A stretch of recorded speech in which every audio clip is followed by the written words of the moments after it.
I'm going to give it to God. Like this no joke. This happened. Everything I'm talking about has happened like literally to me in the last few weeks. But I said, I'm going to give it to God.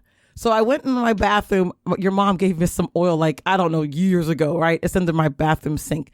And I'm like, let me go find this oil, because she prayed over it and stuff. She gave us some olive oil, Yes. That's how the Jamaicans do. Consecration. We pray over the olive oil and then you use it real, for healing, right? It's real. So, Hey guys, if it's crazy, Go now. wait. Get in there! Oh my God! Hey guys, welcome to the Family Mess. I'm Noah, and have a nice day.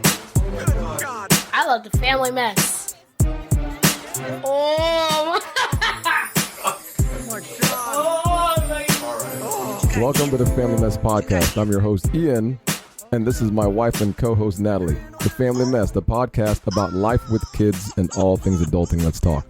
Natalie, a month off hiatus, season 4, episode 1. I'm excited. Let's do this again. You don't sound so excited. I didn't mean to take a month off, but it was needed. Rest to recuperate and everything. So, how are we going to start off today? I have no idea. You supposed to know that before we start this show? I'm all over the place right now. Hello? I should have planned it. But in the news, we always start up with recaps. I don't know what's in the news right now. I saw they're closing. I don't think this is important, but I just saw it this morning looking at the news. But they're closing 900 CVS stores across the country. But that's like over the next 3 years. I saw that. It's going to be over a time. I'm telling you, man, I think it's a trend there. It's going to affect a lot. Just like Eckerd's. Exactly. But I mean, if they're closing CVS's, does that mean Walgreens are going to be closing next too? No, Walgreens would be like, hey, I'll take all your business if you're not there. Well, I read they're across the street from each other, like everywhere. Well, the funny thing is I read the article, and the article's 100% correct. The article went on to say that the reason a lot of the stores are closing, they look old and dated. If you go in the stores, the colors are very dated. The lights are down and dim. Yeah, they have a few new ones, though. Yeah, and you feel like you're just, when you walk in there, just saps the energy out of you. When you go into Walgreens, it's all bright. Yeah, CVS got too much stuff. Yes. And that's what they're saying. A lot of stuff doesn't need to be sold there anymore. They're going to revamp all the stores. Because when you go into a CVS, you're like, man, this is definitely a place for old people. Because, I mean, that's what it feels like. That's what it feels like in there. Walgreens is like the Target. And CVS is like the Walmart. That's kind of what it's like. True. It's true. I mean, it's totally different feel when you go in. When you go into Walgreens, everything's bright. You walk in there, you feel, you're, wow, this is nice in here, and nothing is crazy. All the shelves look nice. I bet you that's why they're closing down, because it's boring. That's just the little article I read. And the second article I read for all the nerds out there is that billionaire Bill Gates is building a power plant, nuclear. Of course, that's something you're interested in. One of the first nuclear power plants in like 30, 40 years in the United States. But the controversy is he's building it for less than a typical nuclear power plant. Why is that a controversy? Because it usually takes about $29 billion, something like that, to build a power plant and it takes over 10 years to construct it. Bill Gates is scheduled to do this in like 3 years from now. It'll be up and running. Yeah, but when you got money and you're not constricted as much. Well, the article's funny because this guy overseas was saying, well, I don't know what Bill Gates is doing because of the economy. I think pretty much the guy's saying he's wasting his time and money. I'm like, how are you going to tell a billionaire he's wasting his money? If he's a billionaire, he knows how to make money. So I kind of read the article. And the guy went on to say at the end of the article, you should invest in renewables because that's what's in now. Nuclear is not going to do anything. I'm like, well, the government's pushing renewables. Yeah. So I said, well, I'm going by the billionaire. If the billionaire is a billionaire and he's saying I'm going to invest in this, that means he's not doing it to lose money. He's doing it to make money. That was my thing about him. Like, Well, there's some things that Bill Gates says, though. He's trying to evolve society. That's one of his things too. Yeah, I mean, he does spend money on innovate, and he does spend money on a lot of things that I guess there's not a return for him. But you're right, he doesn't do it for. So this could be one of those things. Yeah, because I guess when you have $50-60 billion, then it's not a big deal to spend like $3 or $4 billion to build. No. To build a power plant. But that's crazy. That man can't give away enough money. Like, he just can't. I mean, he gives away a lot. Like the Gates Foundation, and they spend money all over. I mean, he's in that group that has pledged to give away most of their fortune, and he still has tons left to give away. Well, that's because he gets paid every single year hundreds of millions of dollars because of his company but he's not a CEO anymore. He just gets paid of what He gets stock paid, and options. he's got investments. He owns Yeah, land stock all options. over. So when you have houses all over. I guess when you have that much money, you want to get rid of it. It's almost like a burden.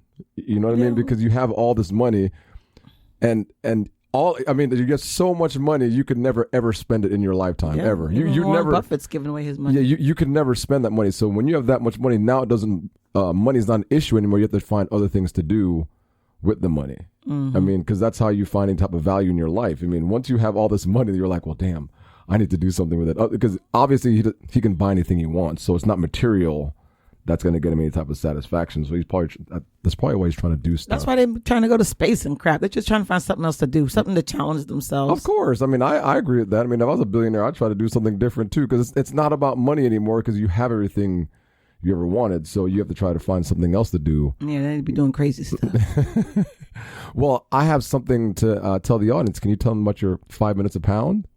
Oh, we're talking about that. We always Well, that's pretty much always that goes into the whole show today. Yes. So pretty much today, I'm just kind of talking about. Do you want to segue my that into the whole show, or just do it now? Well, And let's then do what it do you all want to because do? it's all the same. Okay. I mean, well, it's not all the same, but so as far as my 5 minutes of pounds, Yes. I have lost because I've been going through things. That's what I'm going to talk about Yes. today. She can't tell you how she lost it until we. I can't tell you how I lost it. Well, I was going to say I'm until we actually start the show. That way, you tell them what you were doing. Well, the show started, ain't it? You know- Technically. You know what I mean? Damn Yes. it. All right. So, You always got to give me a hard time. but I've lost like 14 pounds. I put on like 3 back on, but of course, I expected that because I haven't done nothing. How the hell? What? I expected to put weight back on let me just finish what I'm talking about. All right. Anyway, so I've dropped I don't know, my pants size. My pants are all dropping off of me, my jeans, which is really good. Now I got to go try to find some old ones I had that fit. But yeah. So I finally have made progress. It's been a long road with me and weight loss and trying to figure out what was right and what would work for me and what worked for me really is not about me. It's a higher calling. I don't know what to call it, but Yes. but I've had some things happen in the last month. An awakening, you would call it. I guess I don't know. I've just been searching for a while. Yes. I've been searching for something. I know something's missing from my life. Searching for God. That's usually what it is. When you say searching for something. Can you let me finish what I'm talking? Sorry. Go ahead. Let's just get to the point, man.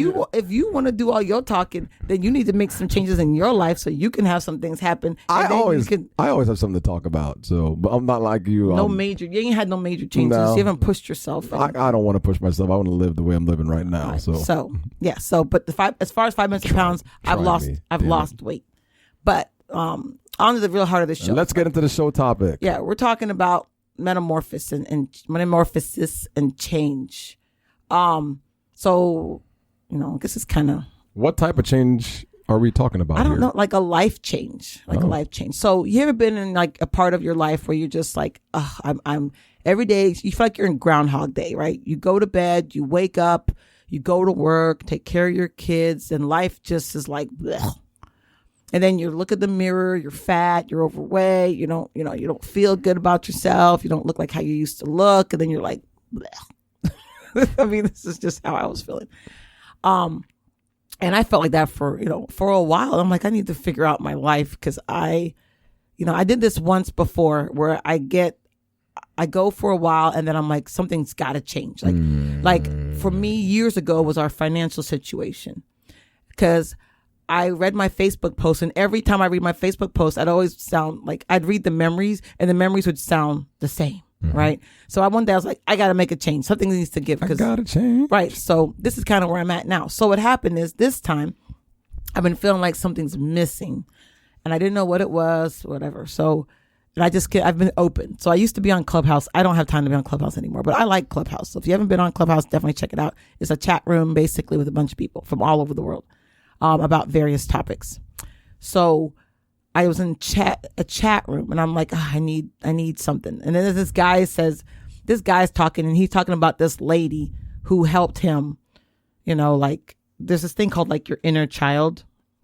And basically we all walk around, from what I've learned, and I'm still learning stuff.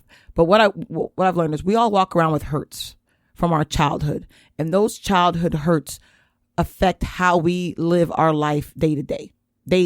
Those childhood hurts can make people, some people who are mean, or people who use people, or people it just varies. Like any kind of hurt, like, because we learn things unconsciously from our parents or from our environment as we grow up, and we take those things into our adulthood. And a lot of times they're things that are hurtful. Yes. And agreed. And because we have these things and we don't deal with them, we stifle our ability to adult effectively. Like we just do, right? Yeah. So I met this lady. This guy said this lady helped him with something. So I was like, you know what? What the heck? I'm gonna check this lady out. Might too. as well. I don't know what she calls Might herself. as well try it out. Or what kind of lady. I don't know what she is. I don't know. But who was this lady? Did you tell me about her? Yeah, I told you I would meet with the lady who talked about my childhood, about the big gate and stuff. All this stuff. Yeah. Okay, I remember you telling me about this. So I talked to the lady, whatever.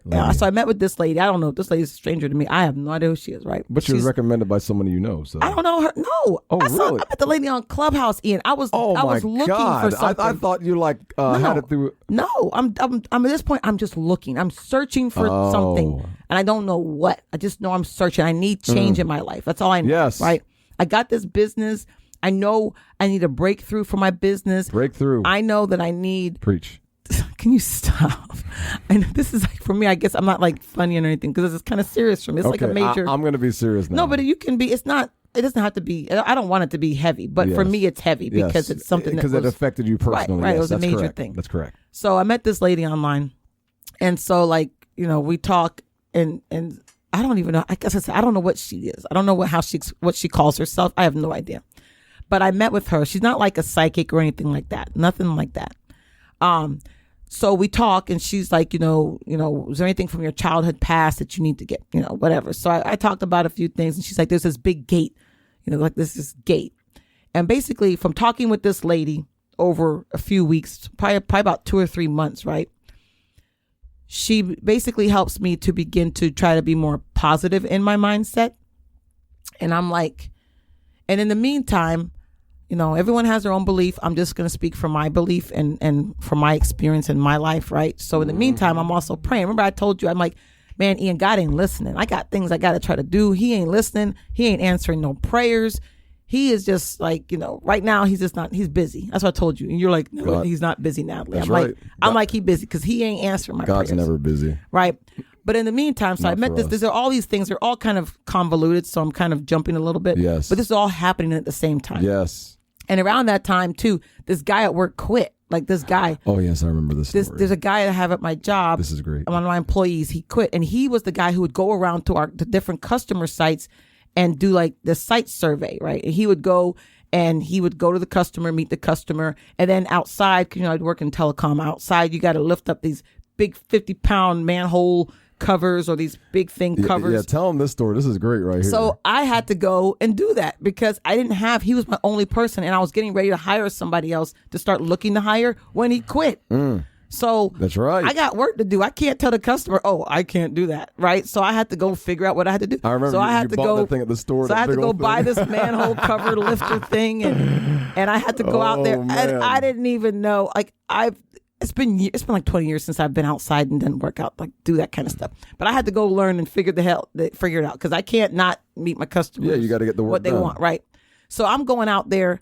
It's hot as hell because I'm in Florida. It was like August, I think. August, September. You were complaining. It's hot as hell. It was hot. Ian. So I'm going to these customers. I go in, I talk to them. Then I got to go outside. I got to roll the wheel and measure the road. Yeah, you're doing outside engineering work, boy. Yeah, that's what I did like 20, then I got to lift 20 this years ago. 50 freaking pound like cover. I don't know. Some of these things were more than 50 pounds. Like one of them I cussed out. Like I cussed that. When I finally I took it off and I couldn't get it back on, and I'm out there fighting. It was an older one. And I'm out there fighting with it. So then I finally, after I got it done, I cussed that damn thing. I sure did. I cussed it out. I said, you don't own me. And I cussed at it because I was so mad. But that's what I did. But I was doing that plus still doing everything else that I have to do. I do engineering work still. I got to manage my employees. I got to do payroll. I got to do sales. Or I got to still do all this stuff while I'm running around at customer visits every other day. Man, I wish you could hire me so I could do that crap. So, but one day I said to God, I said, God, I'm tired. Like at this point, I was literally just wore down. And I said, and I cried a little bit, and I was like, God, I'm tired. I need this to go away. I need you to send me somebody or something to do this, right? Like, I need something. Lo and behold, like this is like, I think like a Friday or Saturday, right? Lo and behold, like a few days later, someone calls and they're like, hey, we got a guy he wants to do this job again. Do you mind? And I was like, oh, hell no. Take it. I said, because I don't get paid anymore to do it. And I was like, I don't give a crap. Like, I don't want to have to do this. All that work you were doing, you weren't getting paid to do No, all that I got paid for that because I was doing the work. I got you. But now someone else took it back over. Okay. And they get paid to do the work. You. I'm not getting paid. So I was just like, oh, thank you, y'all, Jesus. I don't even give a crap. Y'all. And the thing was, see, this is one of my things as a child. This is something from my childhood that I haven't figured out yet. But I am afraid of being in trouble. Well, I know why, because I was in trouble as a kid all the time. Because, ADHD, your kid can't, blah, blah, blah. So I'm always afraid. So when the phone call came and the guy left me a message, I was like, oh, shit. I said, what did I do? You're just like me. I was like, oh, damn, did I mess up another one? Because I did mess up one of them. All the ones I did, I messed up one.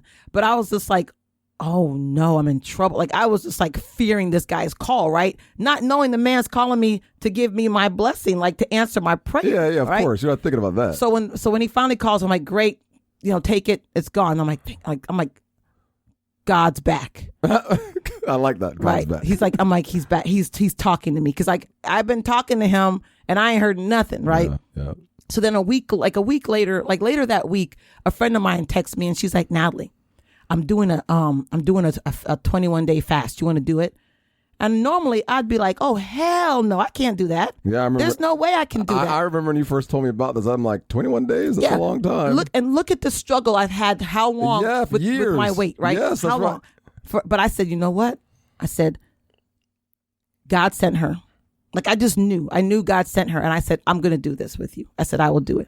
I said, I'm going to do a liquid. Because I thought it meant I could just drink liquids, right? But she's like, no, really, you're supposed to drink, like, you can do however you want, but typically you're supposed to just drink water. I was like, no, I ain't doing that, but I'll do liquids. So I did a 21-day liquid fast. And I knew, like, I just knew for me that God wanted me to do that fast. The way it all happened, like right after he answered my prayer with this thing with my job, and then she came and asked me, I just knew, like something just told me in my core, like, you just got to do this. That's what God wants you to do. Right. And then other things have been happening in between that have been positive, little things here and there. And so, but I knew, when you fast, it's like a spiritual thing, like to connect with God and then to have it, like, it's like a breakthrough, right? Once you're done with that fast, that sacrifice, like a lot of times doors open. Yes. Right. Things open up. So I was like, I need to do this. I said, I need to do this for my business. I knew, like, for my business to have a breakthrough, I needed to do this. Like, I just knew. And I needed to do it in order to grow my connection with God. Because this is not the first time. I mean, God always answers prayers. I had God talk to me one time. I don't know if I ever talked about it on the show, but I ain't going to go into it. But God, like, literally spoke to me once. And exactly what he said was going to happened. Like, and he never spoke to me again. But he'll answer prayers in other ways. I'll take that. I don't care however he wants to do it. I like that. You said he spoke to you once. He did. He speaks to us all the time. I know, but this was like a voice, like a distinct voice. He speaks to us He speaks to me within my spirit. Subconsciously. But this was a voice, spoke. Yeah, God is a spirit, so he speaks to your spirit. Well, that's how it works. Yeah, but this time he was a voice, like a person voice, and he spoke. Yeah, right? that's how it works. Right. But anyway, so I don't want to be taking too long with my story. I don't want to be too long with it, which I am. You've talked about 95% of the show so far. Because this is about my journey. That's what I'm saying. I like this. I'm just sitting here listening. All right. I haven't so said one thing. Now I forgot where the heck so this is fast. Damn. Now, Nathalie can never not go a day without eating some kind of candy, sweets, cookies.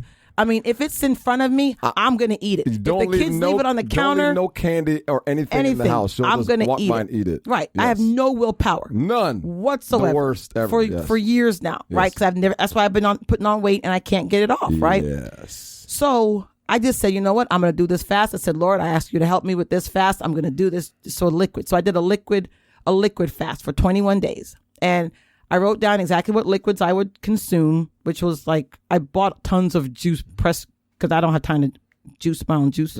So I bought a bunch of cold pressed juices, and then I would do like a cashew milk that I buy, and I would drink broth and water. Like that's it. And I did have soup one day. that was the first day because I had to take my team out for dinner, and that's the only day they were all available. And I didn't want to be looking like, so I ate soup that day, but I haven't chewed anything. So I didn't chew anything for 21 days. Mm-hmm. Now I figured, I wrote down every time I got hungry, I would pray about it. Cause I thought I was going to be dying. Like I thought it was just going to be the end for me. And like, I was not going to make this, right? But weirdly enough, I was never hungry. Only like once or twice my stomach would growl and I just drank some water. And I've never been able to do this in my entire life. I have never done any kind of liquid fast. Maybe I did one day for my colonoscopy and that's it. But I was able to do this for 21 days with no problem. Halloween came and the kids, I'm not sure why my computer, I turned it off. But Halloween came and the kids had candy all over the house. They just left it on the floor, on the couch. And I literally could walk past the candy and I did not touch one piece of candy at all until after my fast was done. And for me, that was like miraculous. Like that's like a huge, I just don't even, people say I can't do it. I say you can, because I was that person who would always say I couldn't do it. And I sat there and I did it and I lost 14 pounds. And that's because I did not even walk. I didn't do nothing but just drink my little liquids. I didn't do nothing because I was afraid of overexerting myself and then falling out. So fainting on the sidewalk. I did not do I walked a couple of times, but that was it. But for me, and all I did was I prayed. I prayed 3 times a day. Sometimes I would miss the second time because middle of the day, but I would pray. I try to pray 3 times a day, and I would just drink my juice, and I was fine. Like, I don't know. Everyone's got their own beliefs. Like I tell my friend, I got my best friend. She's not a believer, but when I tell her, I'm like, look, I'm gonna have to give you my testimony because this is some crazy stuff right here. And she knows me, that how I am with candy, sweets, anything food related. And I had to tell her, about my experience, but I say all this to say that, and then the end part. So the end is after I finished my 21 days liquid fast, a couple days later, I found out that our contract got extended for 3 years. That was a big deal. That was pressing on my mind because I was like, crap, that's my main contract. I haven't done all that I needed to do as far as sales to get other business. But if I can get that squared away. Yes. And normally that doesn't happen until you hear about it later on in the year, like next year or whatever. And just a couple days later, they're like, oh, the contract got extended for whatever time. And I was like, yes. And I was like, wow. Yes. Like, that's just God again. Like, I can't sit here and be like, oh, well, I didn't do anything. I like your excitement. This is really good. I didn't do anything. Because Ian, it's like, you know who you're talking to, right? You're talking to Ian. I know Ian's a seminary student. No, but being a seminary student has nothing to do with it. I mean, I've already figured this out years ago. That's how it works. So when I hear your story, I'm like, this is good. But I've never, God's worked in my life, but for me, this is a major pivotal thing. Yeah. For me to be able to sit there for 21 days man. and not chew anything. That's I have not chewed anything. That's like an eclipse. Right. And I did it with ease. That's the kicker. It wasn't hard. Yeah, I was there with you the whole time. That's the part. You were just working and doing it. And I never felt like, oh my God, I'm going to pass out. I'm hungry. I never felt any hunger. I never felt any cravings towards I would cook. I had to cook food. I cooked for your dad because your dad's visiting. I cooked for him to eat. I cooked. I did chew 2 things. I chewed some green peas once because I had the baby here and I didn't want to, I had to make sure the food was the right texture. So I chewed it and I spit it out. And then I chewed a grape at the store because I wanted to buy bad grapes. But I spit that out too. But I never actually swallowed any food for 21 days. So I say all this for people when they say they can't do something, you can. And that was part of why I think I needed to do it, was because I've always said I can't, but I can, and I could through God's grace, and I was able to accomplish that goal. So I say all this as a testimony and motivation to others. If there are things that you think that you can't do or you can't overcome, and if you believe in God and what he's capable of, you've got to do it. You've got to harness it. And one of the things that I learned from this and where I'm trying to get to and more in my life is lack of fear. I no longer fear.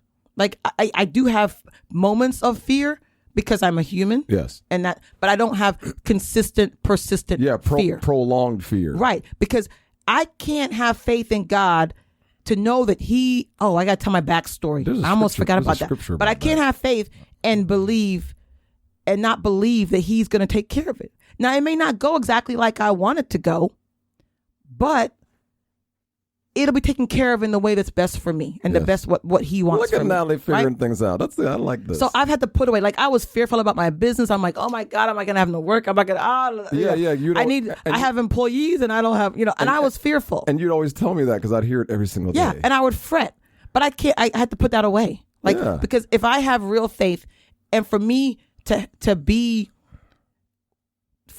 have gone through this juice thing to see the other side, for me to have called out to God and been like, hey man, like I need help, bro. I can't keep doing all these jobs. Like, and him to send that help in the way that he did, right?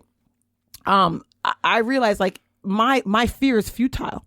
I can't have, if someone does these things for you and shows them to you and says, hey, I'm here for you. Right. But then I'm going to sit there and still be like, I don't know if they're here for me. But they showed me. They didn't just tell me. Yeah. They showed me that they're here for me. And it's God. Right? That's the part. It's like, right. And so I was like, I can't fear anymore. I can't have fear because I can't truly believe in God and live in fear. You can't. Oh, you sound like you're a pastor.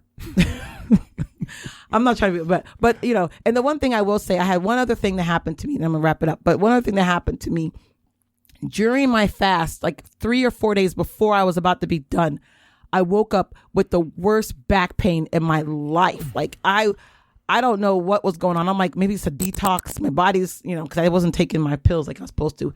That helps, supposed to flush out your liver, because your liver is what cleanses, all the stuff that you put in your body. So I just woke up with this back pain. I could barely move. I was like, oh my God. Could barely sit. I mean, every time I'd move, the pain would just shoot through my back, like my lower left side. Yes. And so Ian's like, Nathalie, it's like I got like 4 or 5 days left on my liquid fast. And he's like, Nathalie, why don't you go get an Advil? And I was like, I thought about it. And I said, no, I'm not going to get an Advil. Mm-hmm. I said, I am on the spiritual liquid fast. Mm-hmm. And I'm going to give it to God. Like this no joke. This happened. Everything I'm talking about has happened like literally to me in the last few weeks. But I said, I'm going to give it to God.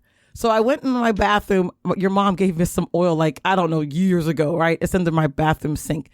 And I'm like, let me go find this oil, because she prayed over it and stuff. She gave us some olive oil, Yes. That's how the Jamaicans do. Consecration. We pray over the olive oil and then you use it for healing, right? It's real. So I go and I find the oil. I'm like, I don't even know if this oil is still here. But I find the oil under my sink.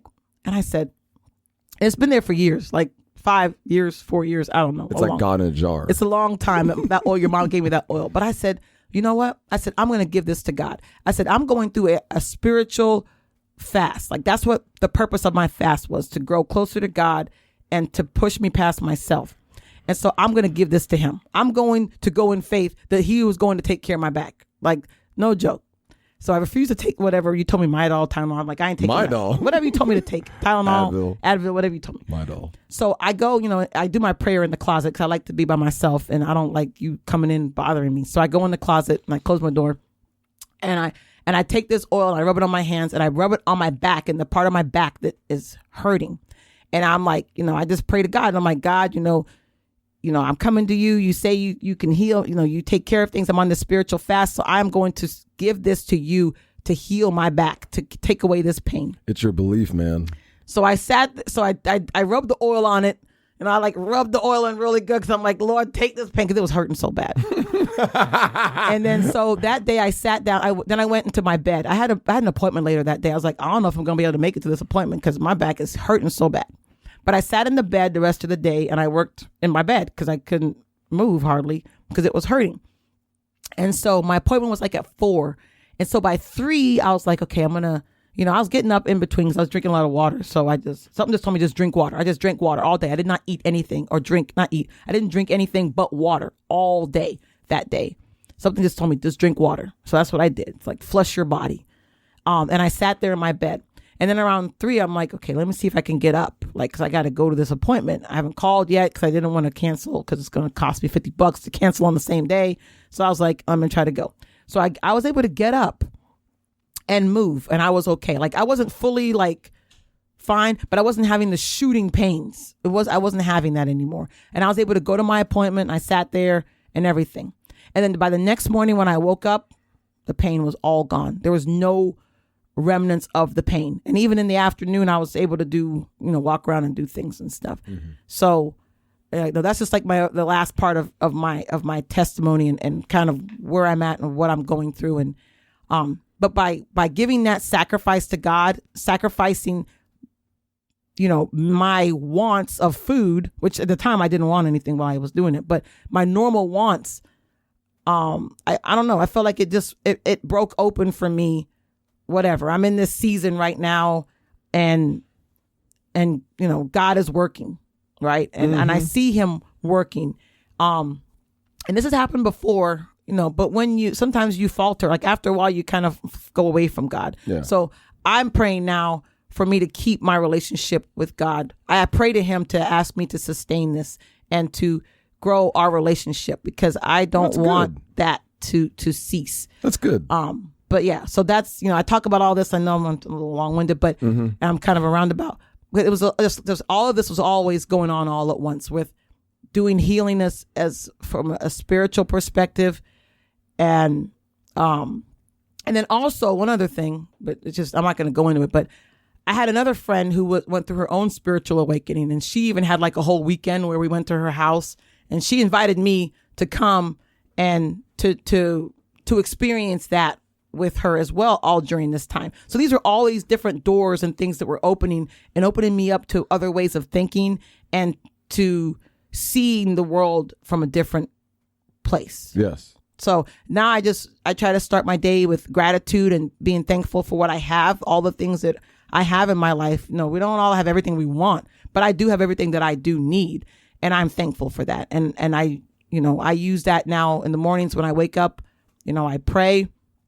I say, what I'm thankful for, and then just go about my day. But, and I try to take a few moments of silence, before I start my day. And, that's helped. So, I just say all this, my testimony, just to let people know that, if you feel like God's not there, if you're a believer and you feel like God is not there and he's not listening to you, he is. You just got to keep going, and you really have to give it all to him.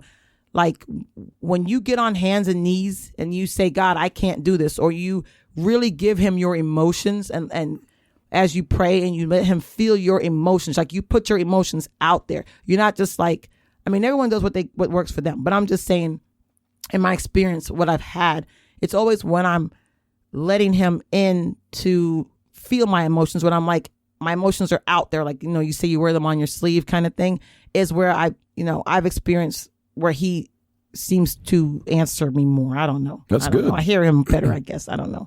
There's a Bible verse for that somewhere. So. Oh, okay. I don't know, because I don't know enough. I should know, but I don't know. So. I don't know enough. So, I've been doing, so I just recommend people, if you're looking for change in your life, seek him, and then just, do what you feel or what comes to you to change your life. But don't just sit back and complain about your life, because you can't fix nothing when you just complain or with fear. Right. And I've come to the point in my life where I don't make excuses anymore. Like, I just, because, what's it good? Where does it get you? It doesn't get you nowhere. Right. You want to feel good about your life. You want to have success. You want things to be going well. Not everything's going to go well by any means, because that's just life. But if you don't put yourself out there to even try to make things better for your life, then, you're just existing. And there's way more to life than just existing. And I just challenge you to wake up to your own life and to go after the things that you want in life and that you would love to see happen in your life, because you can have them. You can experience them, but not if you're fearful, and not if you're just sitting there, saying what isn't. Right? Create what is. Right? Don't just sit there and be like, oh, I can't. Oh, because Ian and I, years ago, before we got out of debt, we could have been like, oh, we're never going to get out of debt. Oh, and no, I had to finally take action. Like, okay, what are we going to do to get out of this debt? I had to sell. We sold our house. I mean, people are like, oh, I can't sell my house. Why not? It's a house. It's a place. What is it? Right? If you really want change in your life, you got to make a sacrifice to make change start happening. Right? So for us, we sold our house, moved across town, changed our kids' schools. Oh man, it was life changing. Yeah, it was life changing, right? It was, yeah, especially for the kids, right? Yeah. And just like now, I have this business. You know, I was like, I don't want to own a business. I don't want to do that. I don't want to have people. No. But I took a risk. I'm like, you know what? I'm going to try this. Why not? Right? So I just challenge you out there to take risk in your life. You only have one shot at this life. Make it the best that you can. Because we're only getting older. Every day you're getting older. Sicker. And yeah, a lot of people do get sicker. I'm telling you. Oh, because I hate to say, but like right now, I pray for people that I know who have cancer. I'm praying for like 6 people that I know who have cancer. I know about 2 or 3 have died. So it's and I'm like, yeah. And then others have passed on. Yeah, man. And I'm like, you know. It's tough, man. You only got so much time in this life. You do. And why sit and live a life? Like people are in relationships that suck. They say, oh, I'm never going to have any money. I'm always going to be broke. No, you don't have to always be broke. But what are you doing to change that? Yes. If you just going to sit there and complain about it, hell yeah, that's what's going to happen. My hands are in the air. But if you get up and you take one step, do one thing that scares you, one thing, and see what happens. That's it. All right, I'm done. Thanks. Okay, great. This is Nathalie, and I am complete. Only people who listen to Clubhouse understand that. Yeah. That's a Clubhouse thing. When you're done talking on Clubhouse, you say your name and then you say I'm complete. I like that. I might start listening to Clubhouse. No, I might not. But you would like Clubhouse because you like to talk. You like to listen. I don't like. You to wouldn't talk, but you would like to listen. I like to yell. But I haven't been on there in a few months. So. Maybe you should go back on there and maybe you find something new to I know. discover. I will when I have time. Well, good.